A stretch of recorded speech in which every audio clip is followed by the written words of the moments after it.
Hey, so Hurricane Beryl has made its way through and left a lot of damage out there. There's lots of trees down, lots of fences down, lots of damage to folks' homes and vehicles. So I wanted to create a short video to talk about a few insurance claim scenarios that are probably top of mind right now, and hopefully help you decide whether or not it makes sense to reach out to your insurance company to file a claim. First scenario I've got is an example right behind me. You can see I've got damage to my fence. My neighbor's tree actually fell through the fence here. All right, so it's my neighbor's tree. Shouldn't their home insurance policy pay for it? The answer might surprise you. As you can see, there's a root system there. It looks pretty healthy. The ground probably just got a little too saturated and wind blew this tree over. So there's no neglect by my neighbor. They shouldn't have thought ahead of time to remove this tree because it wasn't already dead. So their home insurance policy will not pay for the damage to the fence or the debris removal. Wouldn't even matter if their tree fell over onto my house and destroyed my roof or damaged my vehicles. Their home insurance policy would not pay out because there's no neglect. So my home insurance policy would be where I would look to first.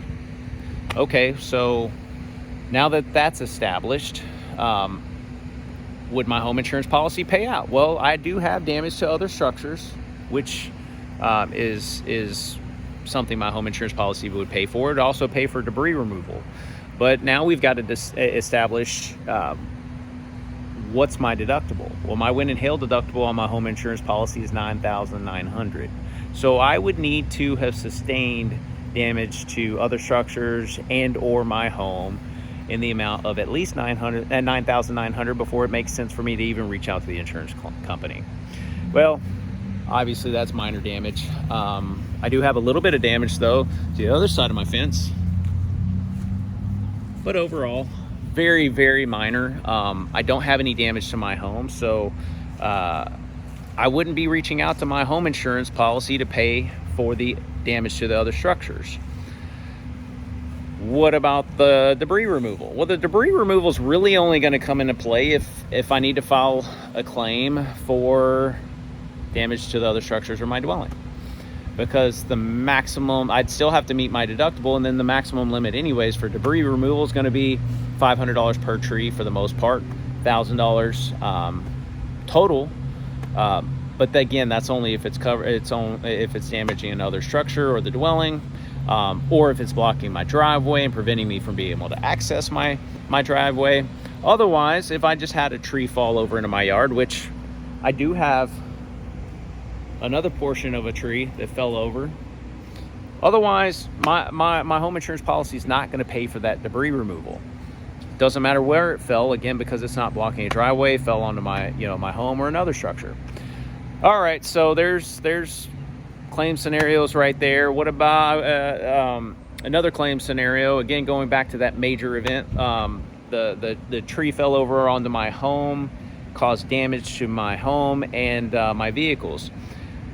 Well, would my home insurance policy pay for the damage to the vehicles inside my garage if a tree fell over and damaged it all? The answer is no. I would have to seek out my auto insurance company for the damage to the vehicles. That's going to always be the case. So that's where my comprehensive deductible would come into play.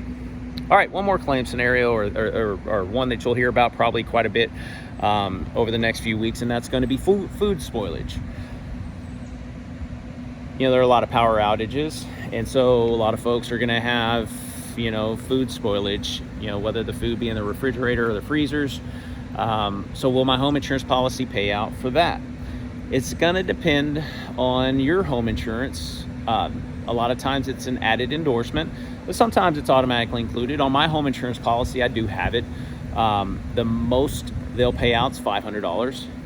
It's a separate deductible of $100. So I'd have to eat that $100, and they'll pay out damages above and beyond that $500, or up to $500. So there's food spoilage coverage there.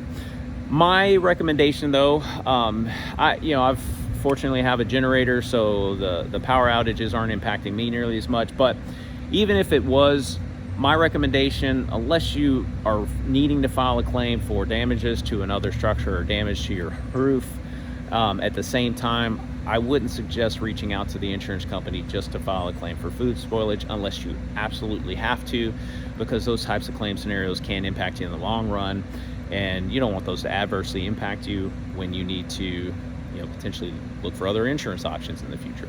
So